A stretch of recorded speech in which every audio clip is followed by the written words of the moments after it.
एक गांव में अचानक एक दिन सभी लोग बेहोश हो गए और जब वो नींद से जागे तो उनमें सभी औरतें प्रेग्नेंट थी। आखिर ये औरतें अचानक प्रेग्नेंट क्यों हो गई और इनमें से जन्म लेने वाले बच्चे आखिर थे कौन, चलिए जानते हैं। तो मूवी के स्टार्ट में हम कैलिफोर्निया का एक टाउन मिडवेस्ट देखते हैं, लेकिन एक दिन इस टाउन में एक अजीब सा इंसिडेंट होता है। सब लोग अपने एनुअल फेस्टिवल की तैयारी में मगन थे, लेकिन जैसे ही घड़ी की सुई 10 पर जाती है, गांव के सभी लोग एक गहरी नींद में चले जाते हैं। और सिर्फ लोग ही नहीं बल्कि सभी बर्ड्स और एनिमल्स भी। इसके बाद हम माइक को देखते हैं जो कि अपनी गाड़ी में है और मिडवेस्ट टाउन में एंटर होने वाला है। अब जैसे ही वो टाउन में एंटर होता है तो वो भी सो जाता है, जिस वजह से उसकी कार क्रैश होकर एक्सप्लोड हो जाती है। अब थोड़ी ही देर में साथ वाले टाउन के लोगों और पुलिस को इस एक्सीडेंट के बारे में पता चलता है। वहाँ पर पुलिस के साथ साथ बहुत से फोरेंसिक डॉक्टर्स भी थे, मगर उनमें से जब भी कोई मिडवेस्ट टाउन में एंटर होता था तो वो भी बेहोश हो जाता था।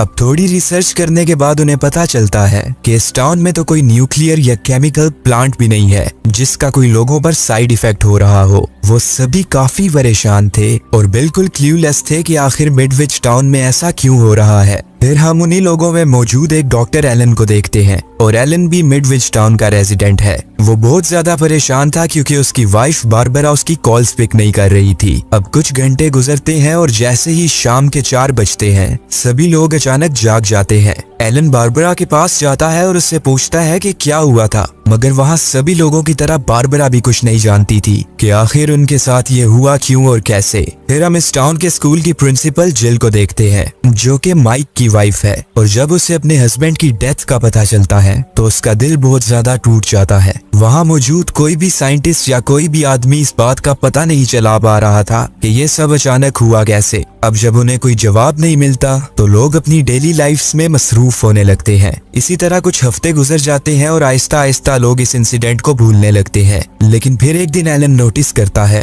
कि टाउन में अचानक बहुत सी औरतें प्रेग्नेंट होने लगी हैं। एक औरत जिसका नाम कैली था और वो 1 साल से किसी के साथ भी इंटीमेट नहीं हुई थी और वो भी प्रेग्नेंट थी। मगर सिर्फ वही नहीं बल्कि उसके साथ साथ प्रिंसिपल जिल और एलन की वाइफ बारबरा भी प्रेग्नेंट थी। फिर एक हफ्ते के अंदर अंदर टाउन की सभी औरतें प्रेग्नेंट हो जाती हैं। फिर वहाँ गवर्नमेंट की तरफ से भेजी हुई एक एपिडेमियोलॉजिस्ट सूजन वहाँ आती है। सूजन टाउन की सभी फैमिलीज को $3,000 ऑफर करती है, लेकिन ये पैसे उन्हें सिर्फ तभी मिलेंगे जब वो औरतें इन बेबीज को अपने अंदर ग्रो होने दें और अबॉर्शन ना करवाएं। अब बहुत से लोग जिन्होंने वहाँ अबॉर्शन का माइंड बनाया हुआ था वो प्राइज मनी का सुनकर अपना माइंड चेंज कर लेते हैं। इसी तरह कुछ मंथ्स गुजर जाते हैं और फिर वो दिन आ जाता है कि जब सभी औरतों ने बेबीज डिलीवर करने थे। अब बेबीज की बर्थ होने लगती है, लेकिन पैदा होने वाले सभी बच्चों में एक चीज कॉमन थी और वो ये कि उन सभी की हेयर सिल्वर कलर के थे और उन्हें देखकर ऐसा लगता था कि जैसे वो एक दूसरे के भाई बहन हो। उनमें 5 बॉयज और 4 गर्ल्स पैदा होती हैं, जबकि उनमें से एक डेड बोर्न हुआ था, यानी कि मरा हुआ था। डॉक्टर सूजन डेड बेबी को अपने साथ लैब में ले जाती है ताकि वो उस पर एक्सपेरिमेंट्स करके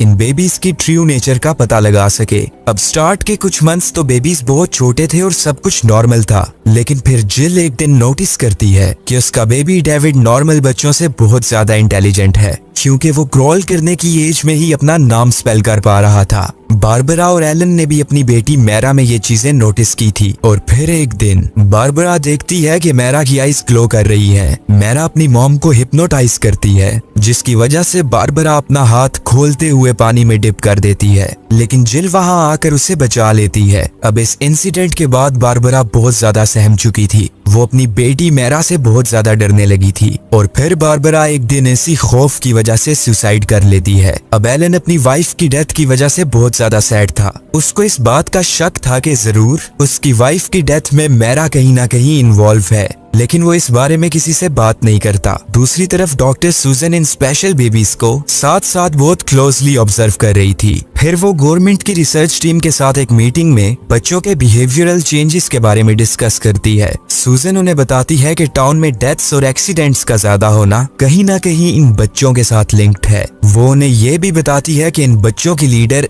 एलन की बेटी मैरा है, जो कि लोगों की थॉट्स रीड कर सकती है। दूसरी तरफ एलन इस रिसर्च प्रोग्राम से थोड़ा दूर रहने लगा था क्योंकि वो मैरा का स्केरी ट्रुथ नहीं जानना चाहता था और सूजन चाहती थी कि एलन रिसर्च प्रोग्राम का फिर से पार्ट बने। अब इसी तरह कुछ साल और गुजर जाते हैं और ये बच्चे 5 साल के हो चुके थे, लेकिन इतनी छोटी सी एज में भी वो बहुत ज्यादा इंटेलिजेंट थे। वो जब भी बाहर जाते थे एक दूसरे के साथ साथ रहा करते थे और अपने पार्टनर्स के साथ पेयर बना के चलते थे। लेकिन डेविड इन सब में अकेला रहता था क्योंकि उसकी पार्टनर की बर्थ के टाइम डेथ हो चुकी थी। टाउन के सभी लोग ये बात जानते थे कि ये बच्चे नॉर्मल नहीं है, लेकिन उनमें से किसी में भी हिम्मत नहीं थी कि वो इन बच्चों से कोई क्वेश्चन पूछें। अब एक दिन मैरा डॉक्टर सूजन का माइंड रीड करने की कोशिश करती है और उसे पता चलता है कि सूजन ने अपनी थॉट्स ब्लॉक की हुई है, जिस वजह से वो उसका माइंड नहीं रीड कर पा रही। अब सभी स्पेशल किड्स डिसाइड करते हैं कि हमें डॉक्टर सूजन से दूर रहना चाहिए। इन बच्चों का हर महीने हेल्थ चेकअप होता था और एक दिन इसी हेल्थ चेकअप के दौरान डॉक्टर गलती से एक बच्ची की आई हर्ट कर देती है, लेकिन तभी मैरा वहां आती है और डॉक्टर को हिप्नोटाइज करके उसकी आंखें निकाल लेती है।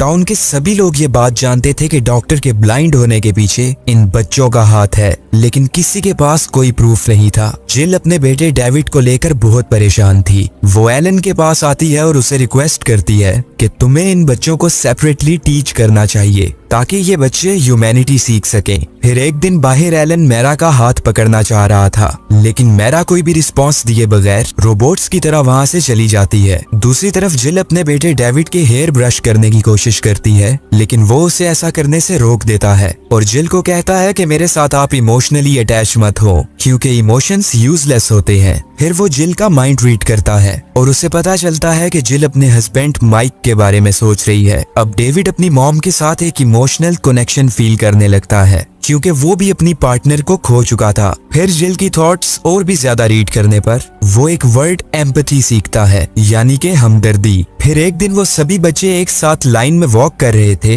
लेकिन तभी डेविड उनसे सेपरेट होकर चलने लगता है। अब मैरा ये देखकर शॉक फील करती है क्योंकि आज से पहले किसी भी बच्चे ने ऐसा नहीं किया था, लेकिन मैरा उसे जाने देती है और रोकती नहीं है। अब डेविड ग्रेवयार्ड में जाता है और अपनी पार्टनर की ग्रेव ढूंढने लगता है। फिर उसे वहां अपनी पार्टनर की मदर मिलती है। वो बहुत ज्यादा इमोशनली ब्रोकन थी। उसे ये स्पेशल बच्चे पसंद नहीं थे क्योंकि ये उसे अपनी मरी हुई बेटी की याद दिलाते थे। फिर डेविड उसकी थॉट्स रीड करता है और उसे first time word empathy feel होता है। इसके बाद वो एलन से मिलता है जो कि बारबरा की ग्रेव पर आया हुआ था। डेविड उसे बताता है कि मैं अपनी पार्टनर की ग्रेव विजिट करने आया हूँ। अब ये बात सुनकर एलन सरप्राइजिंग फील करता है क्योंकि डेविड को उस डेड बेबी के बारे में कभी नहीं बताया गया था। फिर डेविड जब ये बात जानता है कि एलन ने भी अपनी पार्टनर खो दी है तो वो एलन का हाथ पकड़ लेता है। अब ये देखकर एलन फील करता है कि ये स्पेशल किड्स भी चेंज हो सकते हैं। अब एलन उन बच्चों को पढ़ाने लगता है। अब एनाटॉमी पढ़ते हुए बच्चे बार बार कह रहे थे कि आई सोल तक पहुंचने का रास्ता है। इसके साथ साथ वो बच्चे जो भी काम करते थे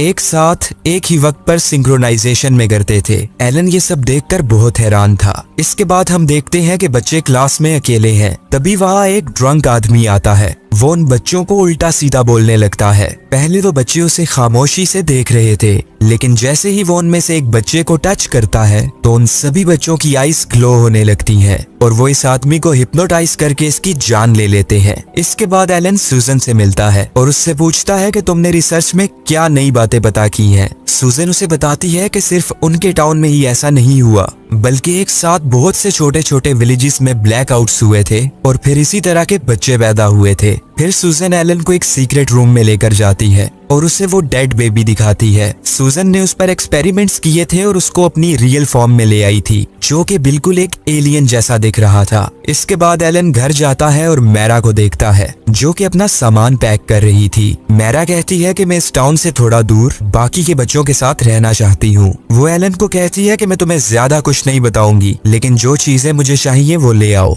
फिर सभी पेरेंट्स अपने बच्चों को उस बार्न में ले जाते हैं जहाँ मैरा ने उनके साथ रहना था। फिर एक दिन एक बिल नामी आदमी अपनी बेटी से मिलने के लिए बार्न में आता है। वो उसे कहता है कि मैं तुम्हें यहाँ ऐसे नहीं छोड़ सकता, मेरे साथ चलो। सभी बच्चे उसे कहते हैं कि यहाँ से चले जाओ, लेकिन जब वो उनकी बात नहीं मानता तो वो उसको हिप्नोटाइज करते हैं, जिसकी वजह से उसकी कार क्रैश होती है और वो आदमी मर जाता है। फिर सूजन एलन के पास आती है और उसे बताती है कि गवर्नमेंट ने डिसाइड किया है कि वो इन बच्चों को मारने के लिए इस पूरे टाउन को एक्सप्लोड कर देंगे। अब एलन जल्दी से बच्चों के पास जाता है और उन्हें कहता है कि तुम लोग नॉर्मल ह्यूमंस की तरह रहने लगो, वरना तुम सबको गवर्नमेंट मार देगी। लेकिन मैरा उसे कहती है कि इमोशंस यूजलेस होते हैं और फिर वो एलन से कुछ चीजें मांगती है क्योंकि वो बाकी बच्चों के साथ इस टाउन से और भी दूर जाना चाहती थी। इसके बाद मैरा डेविड से पूछती है कि तुम्हारा बिहेवियर इतना स्ट्रेंज क्यों होता जा रहा है। तभी हम देखते हैं कि एक स्नाइपर ने उन बच्चों पर गन पॉइंट की हुई थी, लेकिन उसके शूट करने से पहले ही ये बच्चे उसे हिप्नोटाइज करते हैं और उस आदमी को मार देते हैं। इसके बाद फिर बच्चों को ये भी पता चल जाता है कि डॉक्टर सुजन ने उनमें से एक बच्चे पर एक्सपेरिमेंट्स किए थे। बच्चे सुजन को हिप्नोटाइज करके लैब में लेकर जाते हैं और वहाँ सुजन अपने आप को मार देती है। अब टाउन के लोग इन बच्चों से तंग आकर इन बच्चों का बार्न जलाने के लिए आ जाते हैं, लेकिन ये बच्चे उन सब लोगों को भी मार देते हैं, जिनमें से एक औरत को वो हिप्नोटाइज करके जिंदा जला देते हैं। अब एलन और जिल डिसाइड करते हैं कि इन बच्चों को खत्म करना होगा, क्योंकि अगर उन्होंने ऐसा ना किया तो वो बच्चे आहिस्ता आहिस्ता सबकी जान लेने लगेंगे। एलन जिल को सेव रखना चाहता था, इसलिए वो उसे लॉक करता है और एक्सप्लोजिव्स का बॉक्स उठाकर बार्न में चला जाता है। अब मैरा को वहाँ एलन पे शक होने लगता है, क्योंकि एलन अपनी थॉट्स ब्लॉक कर रहा था और मैरा उसका माइंड रीड नहीं कर पा रही थी। तभी जिल भी वहाँ आ जाती है। वो डेविड को बाकी बच्चों से अलग करने की कोशिश करती है। अब बच्चे उसको हिप्नोटाइज करने की कोशिश करते हैं, लेकिन एलन और जिल के डिफरेंट लोकेशंस पे खड़े होने की वजह से वो उन पर फोकस नहीं कर पा रहे थे। अब मैरा और भी ज्यादा कोशिश करती है ताकि एलन का माइंड रीड कर सके, और जैसे ही वो उसकी थॉट्स में एक्सप्लोजिव्स देखती है तभी पूरा बार्न एक्सप्लोड हो जाता है और डेविड और जिल के अलावा एलन और बाकी सभी बच्चे मर जाते हैं। इसके बाद जिल डेविड को लेकर मिडविच टाउन छोड़कर हमेशा के लिए वहां से चली जाती है। दी एंड।